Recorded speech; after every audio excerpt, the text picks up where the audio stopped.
Hello, Dr. Proctor. Can you see me now? Yes, I can see your picture. Yes, I can. Ooh, welcome back to the Edge television broadcast, Doctor. I'm glad to be back. Absolutely glad to be back. Well, I'll tell you what, today, and I like the way things worked out because this is, in fact, the 4th of July. This is America's independence celebration.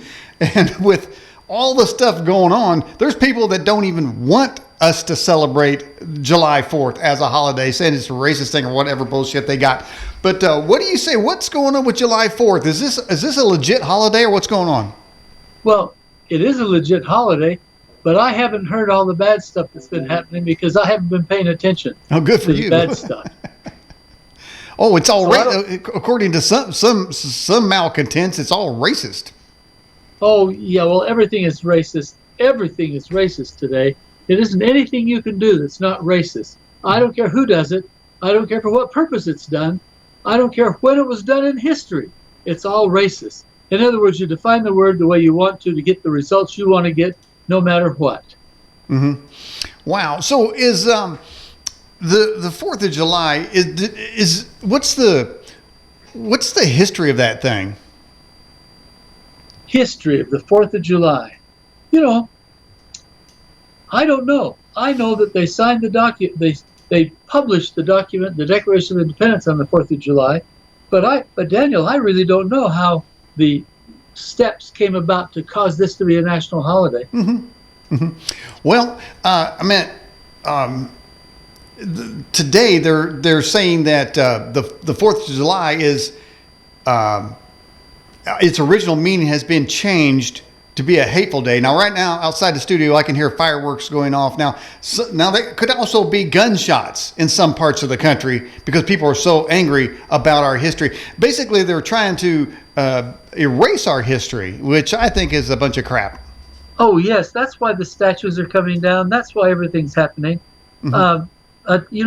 I don't understand why they can call this hateful day. It's not hateful at all. People gather and enjoy themselves.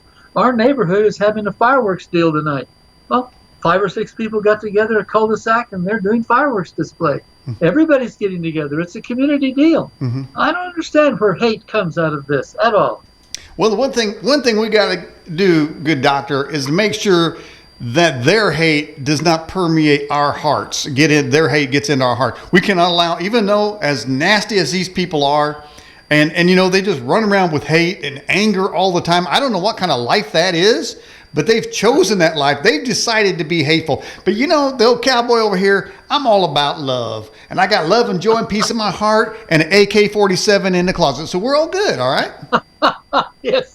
That's good. And if they don't love you good enough, you got your AK-47, right? Oh, no, I didn't say that. No, we're going to scrub that one right off there. But, yeah, right, scrub it right out.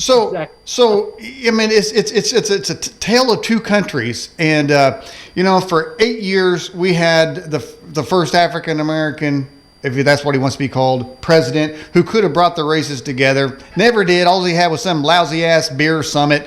And nobody knows what that was about. That's after he called the police department racist. And that might have been the highest person in the land, of course, is the president. And he immediately called some police department racist without knowing any facts of the case. And of course, his base loved it because they like to hear that. But he had a real chance and he didn't take it. But now we have a president who's getting the highest African-American unemployment. He's, getting them jobs. He's fully funded historically black colleges. He's done so much for them. He doesn't get any credit for that. But, there is a growing, rising voice in America. Here's hope. And this from African Americans who really don't like to be called African Americans. I don't know what that percent is, but I've been seeing a lot of them coming through my Facebook feed saying, we're not with this BLM crap. We are Americans. We like to be here. We're glad we're here. We want to be part of the American family. We are part of the American family. We contribute. There is a rising course. They're just not heard. Yeah, there's a fellow that does a lot of good, and he calls himself American Unhyphenated. He's black. He calls himself an American Unhyphenated. And, I agree with that. Mm-hmm. I agree with his concept. He goes around with his wife, and they do a bang-up good job of helping everybody live a better life and giving them opportunities and helping them with the things they're looking at having to do all kinds of. He does a good job. I think his name is Lloyd, but I'm not positive exactly about that. But he is doing a good job. There's unhyphenated American. He calls himself. Yeah, and there's Diamond and Silk out there. Yes. There's Burgess Owens, who he's adamantly against this crap. There is a whole lot of good people out there, and they're trying to break us apart. But this being the July 4th today is. I'm about celebrating my independence from their bullshit. I'm not going to take it. I'm not going to internalize it. I'm not going to agree with it. I declare my independence from masks, from COVID. By the way, I call it Cooties 19. Here's a story, Doctor. Here in Indiana, all of a sudden, with no additional deaths or anything, the Democrat mayor of Indianapolis, or India No Place, as some like to call it, that's what it is now. After it got burnt to the ground, it's India No Place. By the way, Indian is in Indianapolis and Indiana. Now, they're demanding that the Washington Redskins take out the Redskins. What about Indianapolis? Indianapolis. We got to take that out too. But anyway, that's another story. So anyway, all of a sudden he says, hey, it's mass lockdown time, everybody. And he declared that July 9th, everybody in the city of Indianapolis has to wear a mask. Everybody's got to wear a mask, okay, with no increase of anything. And so we're thinking, wait a minute, July 9th, they're always talking about this based on science. And thank you for giving me some of your time. I'll get right back to you. So we got till July 9th to spread cooties all over the city of Indianapolis because we don't need a mask, evidently, until July 9th. And so that's some real science right there. And I'm calling bull BS right there. It's crazy. There's no science here. It's all just made up, and so I call it Cooties 19. Yes, is that the date that it's going to start? Mandatory masks all the time, every place? Yes. Or is that just for July the 9th? No, Indianapolis for the foreseeable future. For the foreseeable future. There's no end date to the mayor. And by the way, his name is Hogsett. Mayor Hogsett, okay, and he's a scrawny looking dude. I don't know what it is about Democrat men. They're all these kind of scrawny looking AntiFall Bastards, and goofy haircuts, and they got their biceps like my finger, and but he's another one. And he didn't care about the riots burning down Indianapolis, smashing out all the windows. Indianapolis is destroyed. I'll never go there. I say just bypass it. There's a highway around Indianapolis. Take that and just stay the hell out of there. But typical Democrat. I don't know what you guys in Indianapolis want to do, but color of law is against the Constitution. Color of law is when a government official takes rights that he, the mayor, doesn't have. In other words, they're violating the Declaration of Independence and the Constitution. They do not have rights to do that. So they're compelling you to follow their opinion without any authority to do it. Now, I send it out to anybody who's asked, color of law aid, a tool, and the law itself. Title 18, Section 242 gives exactly what we're talking about.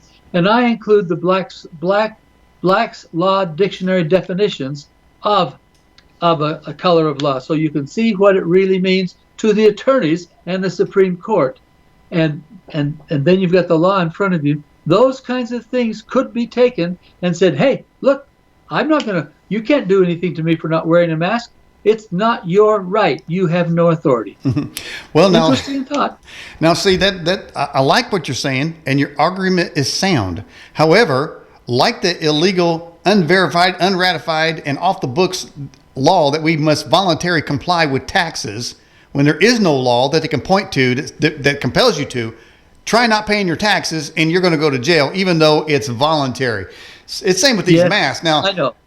I know. And another thing you got to do, Daniel, if you ever try to do the color of law procedure, you got to make sure you find a federal judge that's honest and understands the Constitution. And that could be a real tough deal all by itself. Well, the only good news about the judge situation, it seems that the current administration has been appointing constitutionalists in judgeships, I guess you would say. I don't know if there's enough of them to hold back the tide. And you mentioned it. The other side now is controlling all speech, thought. I mean, people are getting canceled left and right. And here's where I draw a line. The other day, they burnt down an elk statue. Now that's where I draw the line. You can hit your Washington or, your Robert E. Lee or whatever, but when you hit the elk, there's an elk statue that got burnt down. I'm thinking, wait a minute, what did the elk do? What's the rationale for that? I don't know why. Well, is the elk racist? Well, he must be. I don't know what his problem was, but they didn't like him, and they took him down. I'm thinking, you guys are meaner than freaking rattlesnakes, man, and stupider than a bag of hair. Because, why they just burning everything down. But that's why I draw the line, man. You take out the elk. They are just trying to get our ire up so we'll come and shoot some of them, so we'll get in trouble. Yeah. That's what it's all about. They just keep doing more and more and more to try to get us madder and madder and madder, aiming for some kind of an all-out fight, bullet exchanging event. Well, that's going on. It is scary as hell out there. I guess we got to keep our hope up. But I think sane people still outnumber the animals that's run loose in the United States. But our public school education, and particularly ran by the Democrat Party, have created these monsters, and they're just sitting back and they're just enjoying the chaos. Yes, they have, and yes, they are. Absolutely. Yeah. It's terrible. The education system has fallen apart completely.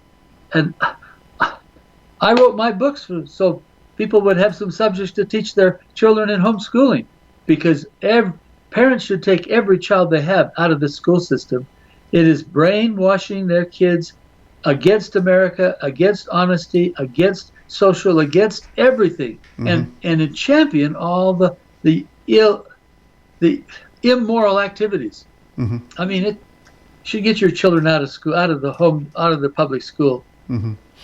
Well, again, like I say, I'm sure that normal people outnumber these AntiFall bastards running around like lunatics out here. Hey, good news though, they finally cleaned out the Summer of Love in Seattle, Washington, and all those psychos got pushed out. And now there is something about. There's a law against being a pedestrian on the highway, yet evidently somehow people are getting passes and are able to shut down our highways. What do you think somebody should do when you're in a car and all of a sudden you've got some wild animals running around your car, smashing your windshield out on the highway? Should you back up? Should you run in another car, do a U-turn? What should you do? Oh my, you've really put up a scenario that's really bad.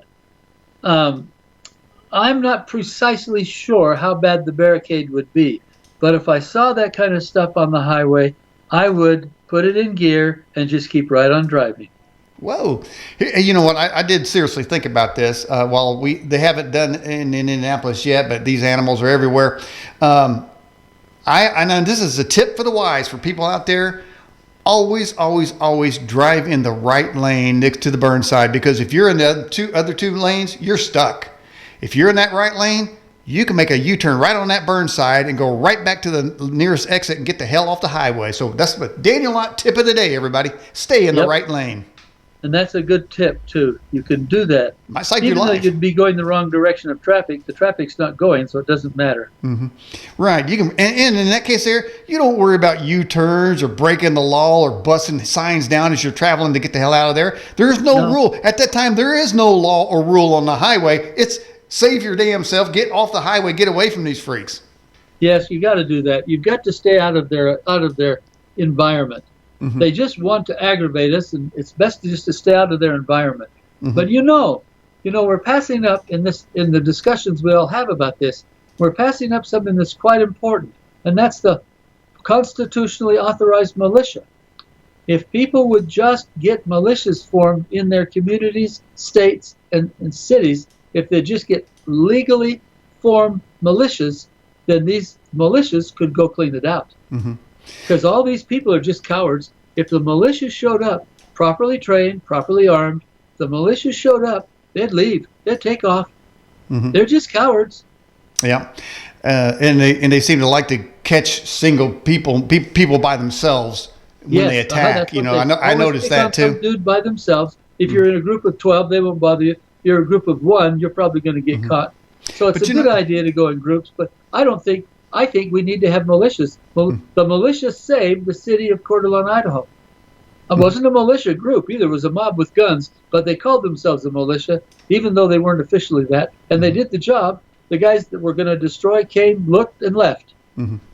Yeah, there is the case going on now of the man and the woman that they lived in a private gated community, and AntiFall Bastards come run around and threaten to kill their dog and burn their house down. They pulled the gun out and pointed it at them. Of course, they're the guilty ones for pointing the gun on their own property.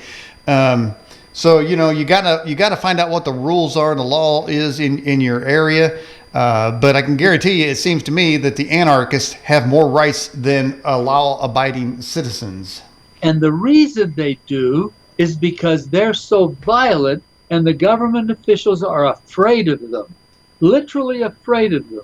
They're afraid that if they don't do stuff right, they'll come and get their home, and they don't want that to happen. So they're trying to do stuff right. They're scared to death. They're scared to death of these people. And you're right. The person who's protecting his own property is constitutionally able to do that. But they're going to throw him in jail, try him, because our justice system is completely ass backwards, completely topsy-turvy. There is no justice in our justice system today. That's why I said the color of law stuff, you have to find a federal judge that's honest and constitutional, and that may be tough. Well, it certainly does sound like it'd be tough because it's not going the way of the ordinary citizen. But and to your point, the reason they cleared out the Summer of Love out there in Seattle, Washington, because I think they actually went to the mayor's house, and then all of a sudden she said, "Wait a minute, maybe these people aren't so nice." She had a completely different view, after that happened. So they did go to her house and ransacked it. So she changed her tune. As long as it wasn't her house, she didn't care. But as soon as it got to be her house, then she says, "No, sirree, these guys are bad guys." Else she wouldn't have done anything at all. Right. And that's the thing about back to the elk. If they're coming after the elk, they're going to come after anything. Yes, anything at all. Yeah. It's just an excuse. Now it's just an excuse to destroy. They just go up the street, down the street with bricks that have been provided. Okay. If bricks and break windows and steal stuff, I mean, where's the law and order here? And the police couldn't possibly keep in control. That's why the militia is so important. But nobody seems to think about it or want to do it. Nobody has. Oh, by the way, you and I challenged each other, and I have not done that, but I'm going to, because I've been sitting here thinking several days here that I've got to go talk to the mayor. I've got to visit with her about this. We must get militias started everywhere. Well, I think there's one in my hometown, so I will be looking into that, and I think everyone should definitely consider finding a militia in their town, because there's no more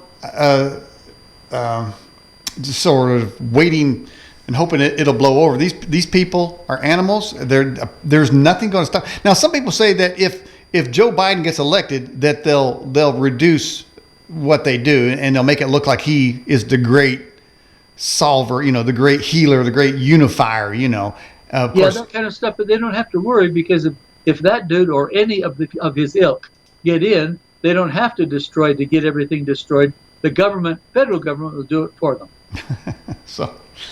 Well, and that gets us back to saving the Constitution.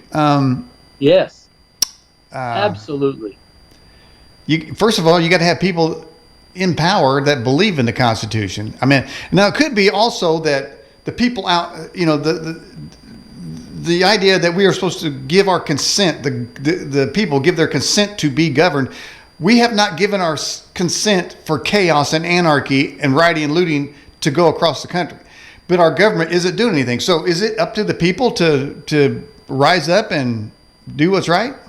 The Declaration of Independence says it.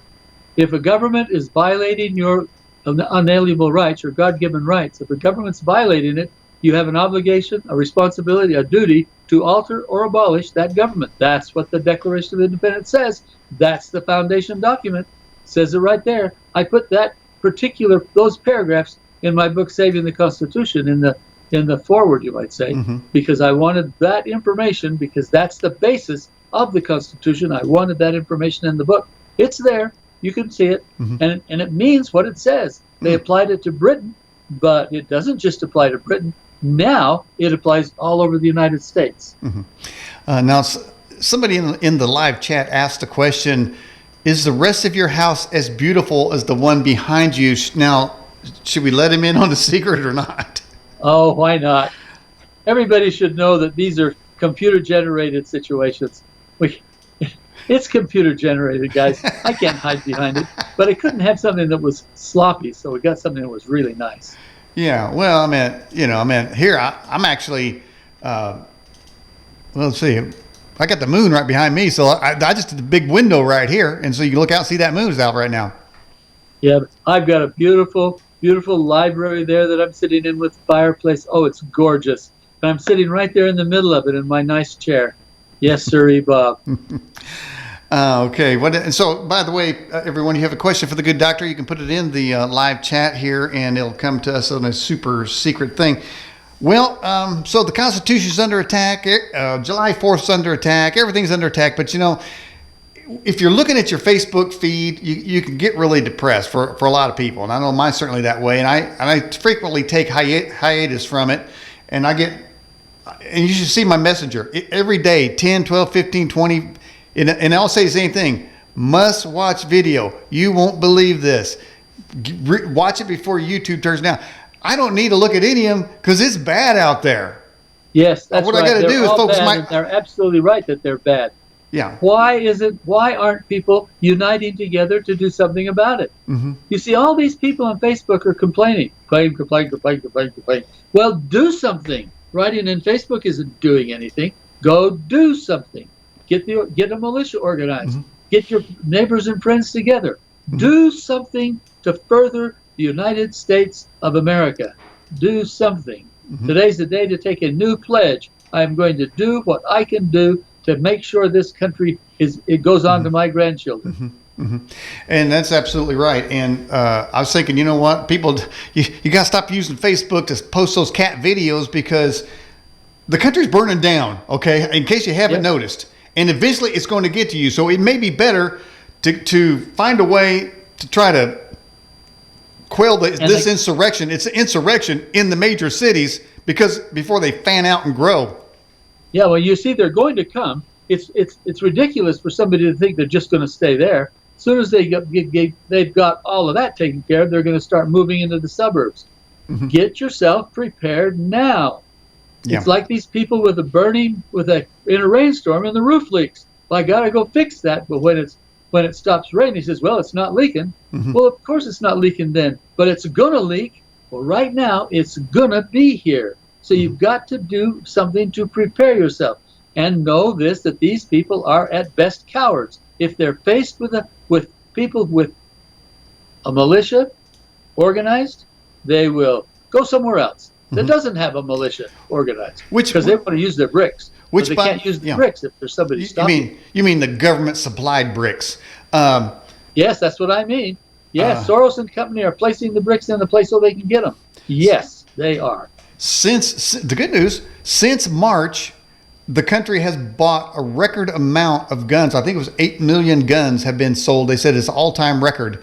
And so people are arming up. And what other choice do you have? And of course, that tells you, going back to the Constitution, that they're going to want to do away with that Second Amendment. Oh, yes. But, the Second Amendment starts with something that's very important. The first words say, I'm going to read it. I don't want to just quote it because sometimes I get the first words, a well-regulated militia being or is necessary for the security of a free state. The Second Amendment wasn't written to have guns to hunt. It wasn't written to have guns to keep criminals off your land. It was written to keep the government under control.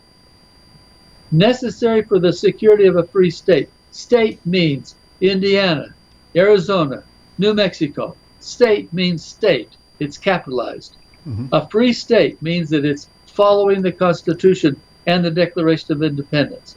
So to have a state that is free of overreach of the federal government, it is necessary to have a well-regulated militia. Right there in the Second Amendment. Then if you go back to the document itself in Article 1, there's no 15. Article 1, Section 8, it talks in paragraph 15 and 16 about having militias, organizing, arming, having militias. Now, Indiana was a state when the Civil War was going on, wasn't it? Yes, it was. And we were on the good side. You may have a militia organized and not disbanded. Because the Civil War was fought with militias, just the same as the Revolutionary War. Oh, good to know there. You may have one. They're up in the colonies. I call them the colonies. They were the colonies before 1776, but up in that area, they are revitalizing their militias. That's not a big thing. They're not making a lot of noise about it, but they're doing it.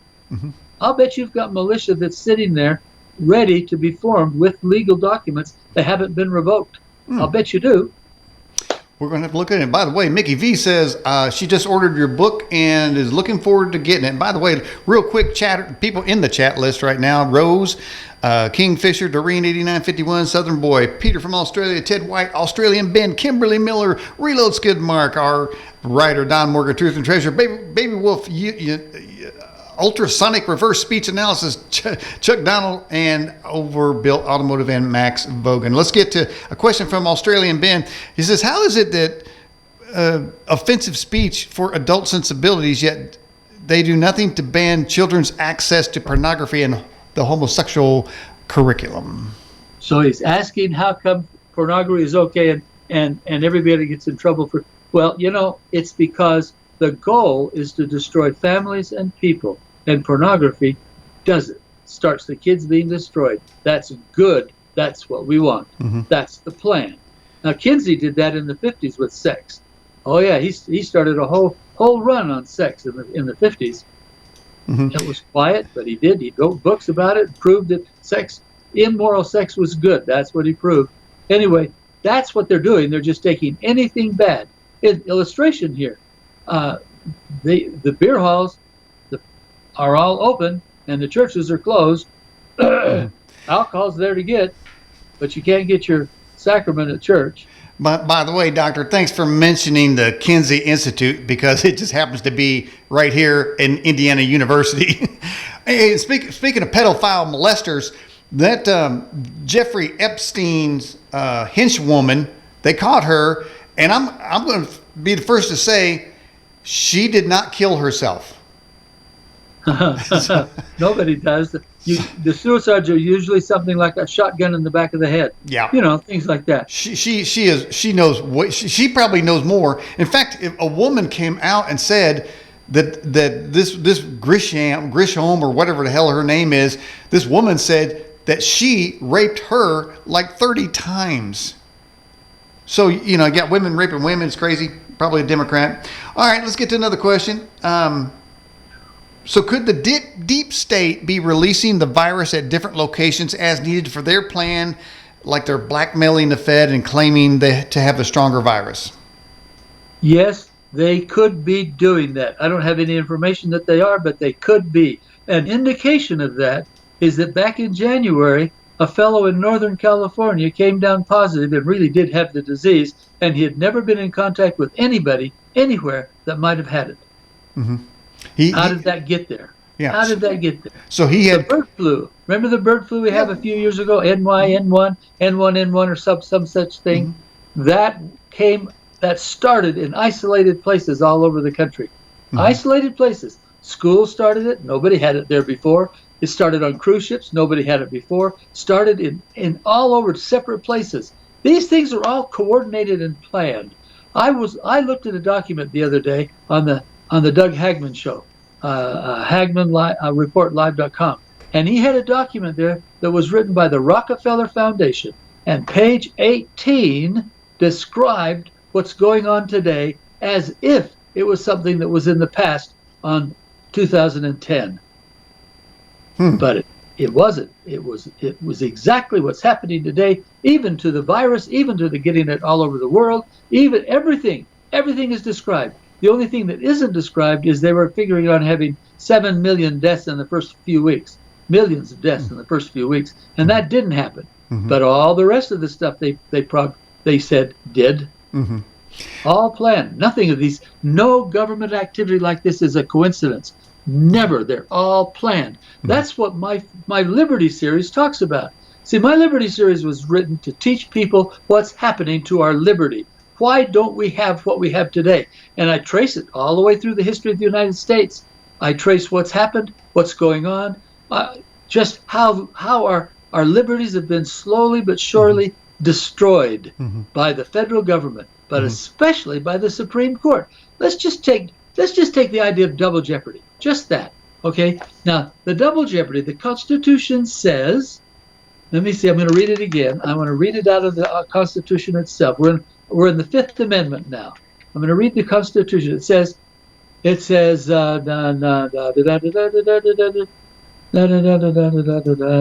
service. Nor shall any person be subject for the same offense to twice put. Let me start again. Nor shall any person be subject for the same offense to be twice put in jeopardy of life or limb. Now that's very clear, isn't it? If I've been tried for an item and I'm found guilty or innocent, I can't be tried again for that item because they're now putting my life, liberty, something in jeopardy for the punishment. Well, that says it can't be done twice. Now, what did the Supreme Court say in 1922? Fifth Amendment, as written, prohibits double jeopardy. Okay, but in the wisdom of the Supreme Court, and this is on page 2 in my book, A Constitution If You Can Keep It.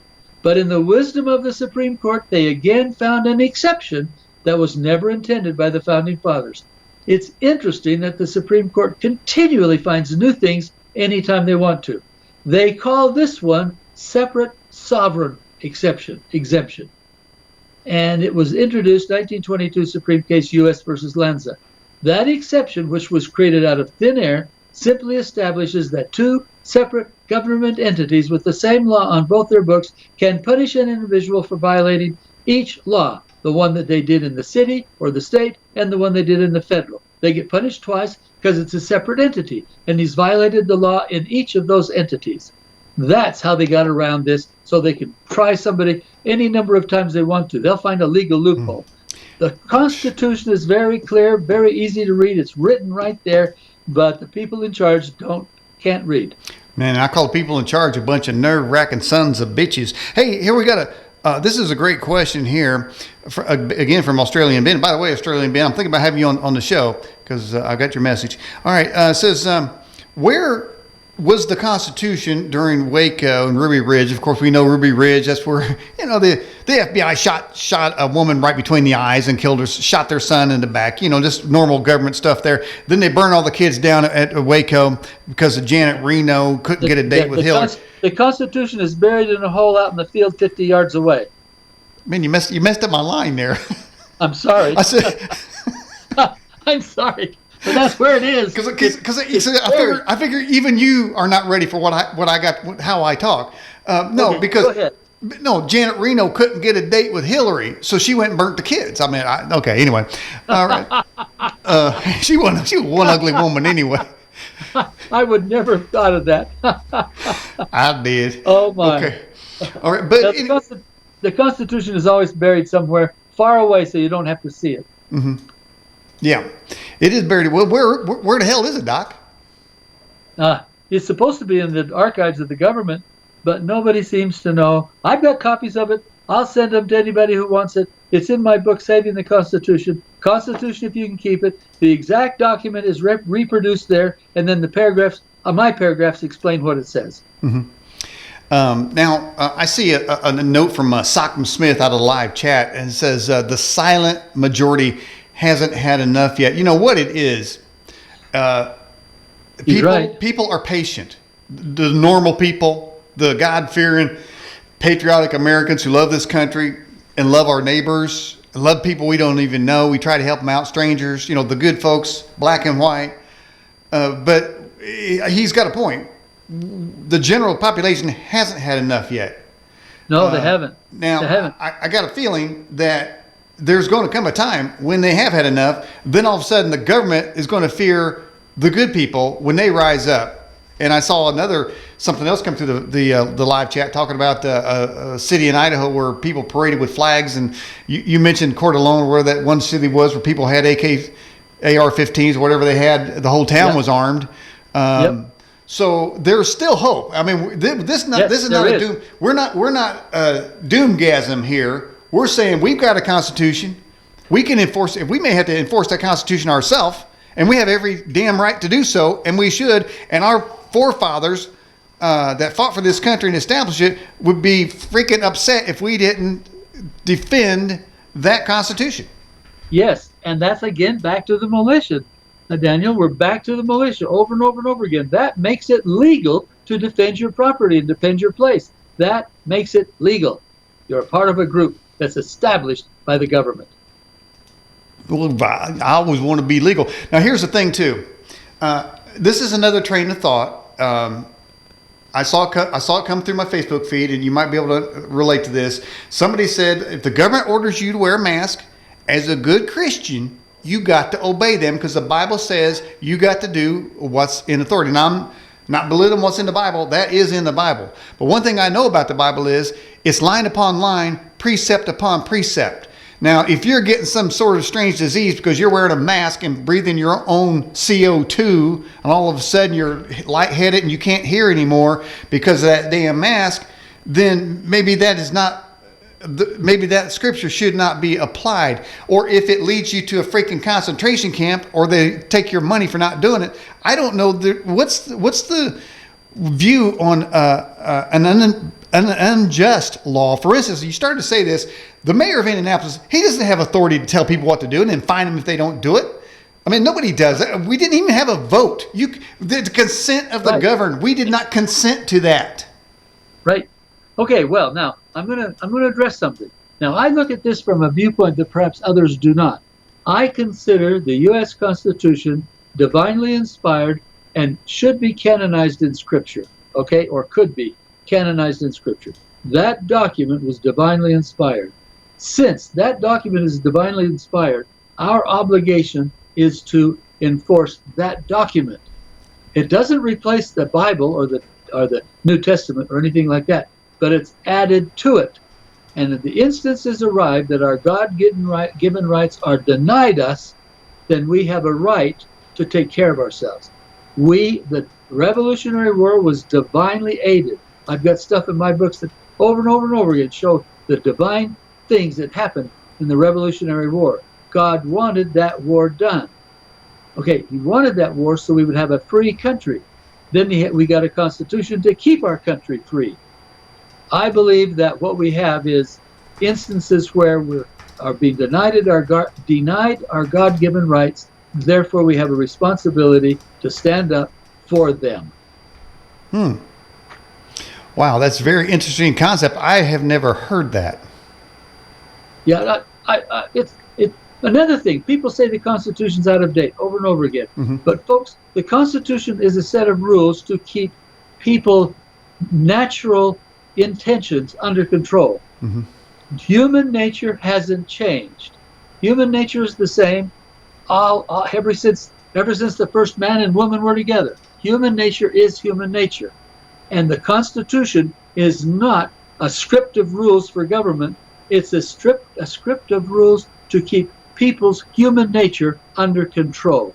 That's why it is not out of date, mm-hmm. because people's human natures are exactly the same. Mm-hmm. And all you have to do is look at the King of England and what he was doing, and then look at what the U.S.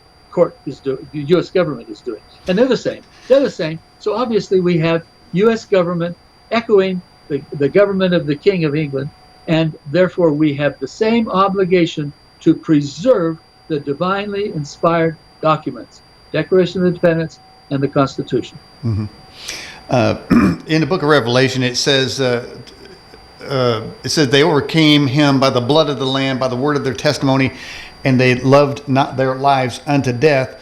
That is someone who's speaking the testimony of Jesus in the middle of anarchy and criminality and chaos and wars and all sorts of things. But I'm just wondering if this document you describe as the Constitution is divinely inspired, it therefore should be protected to the same length, because really it's the only thing that keeps us from going to the concentration camps if they don't like our political speech, or worse, to the guillotine, and don't count that out either. That's right. So don't count that out either. So what's coming up now is that Americans are going to be faced with a choice and are starting to face that choice. They're seeing it on TV, and it may look like it's far away, but there may become a time when those of us, the mature individuals of this country, may not have to. We have to choose freedom for our children and posterity and the future of the country, and not love our lives unto death. What I'm basically saying, there may come a time when those kinds of choices need to be made, and they're starting to come into focus.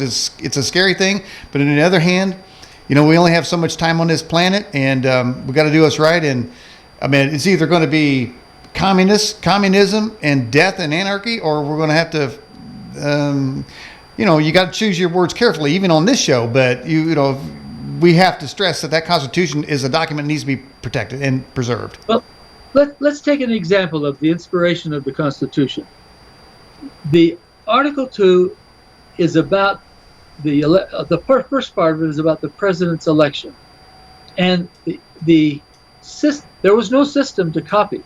There was no way they could copy any system to write what they wrote in the Constitution. It's completely new. It was completely new. Those men found it and developed it, and it is a perfect way for us to select our president in a constitutional manner, and in a republic, and it's perfect. And we threw it out in the year 1800, so the political parties could do the work of the Electoral College. The Electoral College today is not gone. The people who are nominating the president, according to Article 2, the people who are nominating the president are the political parties controlled by the CFR, Pratt House, New York. Mm-hmm. That's where the Electoral College meets now. Pratt House, New York. And we don't choose anybody. That's not a republic, that's a dictatorship. They choose who we vote for. Oh, no. Choice, not an echo. Okay. Phyllis Schlafly wrote it.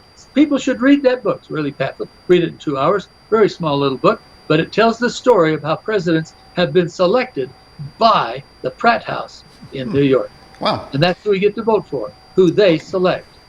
They have superseded, taken over the Electoral College, as was described in the Constitution in Article 2. Mm-hmm. On a lighter note, the President of the United States went to Mount Rushmore yesterday, and he was talking about the people that want to tear down the statues and all the history of the United States. And I'm thinking, you tear down the history. The history tells a story. They're trying to wipe out our history, of course. But it's so funny because he went and he said, not only are we going to protect the statues, but I'm going to build an entire garden full of statues. So I just love the way that he just doesn't give a damn, really. He's like, you hate those statues? Well, we're going to build more of them. This is really because they're controlling the argument. They're telling us, they're trying to tell us without a vote, by the use of force, which is antithetical to everything this country stands for. They're changing the laws and the seasons and the times without a vote. They're doing it by fear tactics, like you said earlier. Yes. But how does somebody get as fearless as this president? Why don't we have more men like that? Maybe we need a man like that leading every single militia. We need a John Connor. And for those of you who know Terminator, know what I'm talking about. We need a John Connor in every city in this country, leading decent Americans to protect this country. Yes, we do. I want to mention something here on the subject we're talking about. Trump was not selected by the Pratt House in New York City. He did it himself. And we elected him. This has been an absolute horror for the Pratt House in New York City. That's why there's so much vehemence against him. That's why the media blasted him so badly. And I'm surprised he still has a sense of humor given the problems he's been beset with just because he was trying to keep America great. I cannot believe it. But let's think a little bit about the mayor in July the 9th, okay? Let's just think about that for a minute. What's really happening there? What's happening is what we call the nose in the tent flap, or just a little bit at a time. So what do? If you came down and told everybody that they had to strip naked in the city, and that's the only way they could go, they'd rebel, okay? They'd rebel. Okay, but if you tell them that they have to wear a mask, and you compel them to do that, or you compel them to wear shoes, or you compel them to wear socks, those are steps to compel people to do things that should be free to choose. And you do as many steps as you can to see whether or not the people will follow you. Mm-hmm. And if the people will follow you, you do the next one. If they won't, you back off. So on July the 9th, if the whole city would not wear a mask, that would be appropriate. Wow. Because that would be the story. That would say to her, you can't tell us this. You don't have authority. So the whole city doesn't do it. You can't arrest the whole city. Mm-hmm. Right. You know, that's what happened in Denmark. You guys remember the Nazis were in Denmark? They wanted to get the Jews, so they compelled, on the next day, every Jew had to be wearing a star, a gold star, whatever those stars were. Right. A Jewish, okay? Well, what happened? By 10 o'clock, the king had a star on him. And by noon, everybody had a star. Now, that's what I call unity, right there. Mm. Same thing. Don't do it as a mass. Don't do it. Well, I tell you what, though. Now, here's what I did the other day. My wife and I, we went to a place called IKEA. It's a furniture place, huge. Its football field's big. I think. Yes. I think the Swedish people own it anyway because they sell Swedish meatballs. But anyway, it's a furniture store. But they tell you, right, one of the many places you go and it says you must have a mask to come in here. So I wore a mask because I had to go in there. But I just put it over my nose and my trusty mustache and mouth was wide open. And so it's like I was doing one of these to them like that. Hey, what are they going to do? They didn't tell me to wear it in a certain way. It was on my head. So that was my little way of sticking it to the man. And I'll figure more ways to do it in the future, too. Yeah, you see, people have asked me, is he allowed to do that? And I say, yes, he is. It's private property. He can do what he wants. It's his private property, just the same as you have your private property. And so if he says you got to wear a mask and you want to go there, he can enforce that, not let you in. And it's completely proper. It's his private property. But the way you exercise your free agency is like you did, or don't shop there. If nobody went there, then he'd change his tune really fast.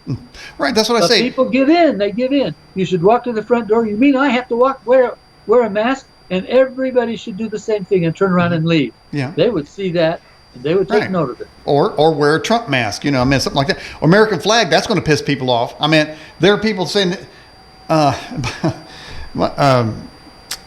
there are people saying that the American flag is a racist symbol. It's so crazy. And now in the NFL, they're going to be singing another anthem before the national anthem. And during the national anthem, they're going to be taking a knee on it. I'm surprised they're not going to get a flag and spit on it. That's the NFL for you. So I'm telling you what, I'm done with the NFL. I'm done with nasty. Because they're doing those things, all the good men in this country that stood up for it and stand up for it today will turn off NFL. It's not that important. Mm-hmm. I'm also against nasty car. Some people call it NASCAR. I call it nasty car. NBA. I mean, I guess they don't need fans in the stands because they're pissing them all off. I don't understand why they hate the people that pay their bills. I really don't. Where are they getting their money from? I don't get it.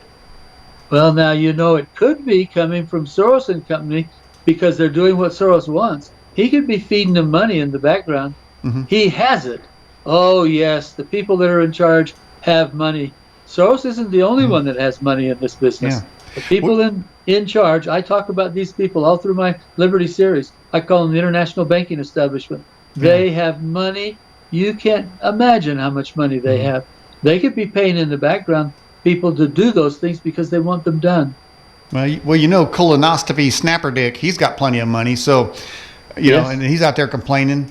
But anyways, we're not going to complain on this show. But what we're going to do is emphasize, like you say, that people need to look in their hearts and see what their values are. What are you going to stand for? You know, there's an old country song, you guys stand for something or you'll fall for anything. Right now we're kind of falling for everything, but I got a feeling that if people start turning their Facebook posts and their Twitter posts and start networking out, and like you said earlier, which is great, it's not enough to post a nasty video of somebody getting punched in the face by a mob or going down and grabbing a bunch of big screen TVs. That's not helping anything. That's not doing anything. What's the step that we need to take as Americans to take this country back? And it's a crazy thing when they say, "Oh, you take the country back, you're a racist." No, how about say restoring the country to its constitutional foundings is what we're really saying. Yeah, but that's still going to be called racist because that's what they do if ever you get in their way. We should really turn that around and say, what do you mean? You're the racist guys. Look at all the racist stuff you do. I'm not racist. You are. Yeah, look at that. Now, here's a strike back. Now, somebody said that a lot more and more communities are starting to arm up and protecting their town. But there was a giant painting on the street, and I think it was maybe in New York, I don't know. It said, defund the police. And overnight, somebody changed the U to an E, and then it reads, defend the police now. So good I like it when the good people strike back. Yes, I do too. You know, there's a sheriff in a county in Florida who has said, if those guys come my way, I'm going to deputize everybody in my county that's got a legal gun, and we're going to get them out of here. I saw that guy. I love him, and he's an African American. And I didn't know that. I didn't care about that. Yeah. What I cared about is what he said. Yeah. Well, I know what you said, but I think it's important to point out, like I said earlier, that it isn't all. You can't say all anything. There is these pockets of freaks. In fact, the black Lives Matter only have about 17% black in it. That group doesn't have really very many black people. The black people don't want it either. Mm-hmm. Well, you know, I've been working really hard to bridge race relations over the years, and I go out of my way. You know, I mean, I play basketball with black folks, and it's a wonderful thing. I just love it. When I see sports, you know, different races coming together to achieve a goal, to achieve a victory, it's heartwarming. So then they got to add the crap to it. It's no longer heartwarming, but the essence of it is there, and we need to build on that, more with the good, less with the bad. What do you think about that? Yes, I think so. And here's a thought. When you go play with the folks, you shouldn't know that they're black. You shouldn't notice that they're black. No, you shouldn't. Shouldn't even notice it. It's not important. They're people playing together, having a good time. Why do we even notice that they're black or white? I mean, I've had guys that worked for me when I was in the Air Force. I had guys that worked for me that were black, but I didn't pay any attention to that. They sat behind their desk and did their job, and I did mine, and we worked together. I didn't even really notice that they were black people.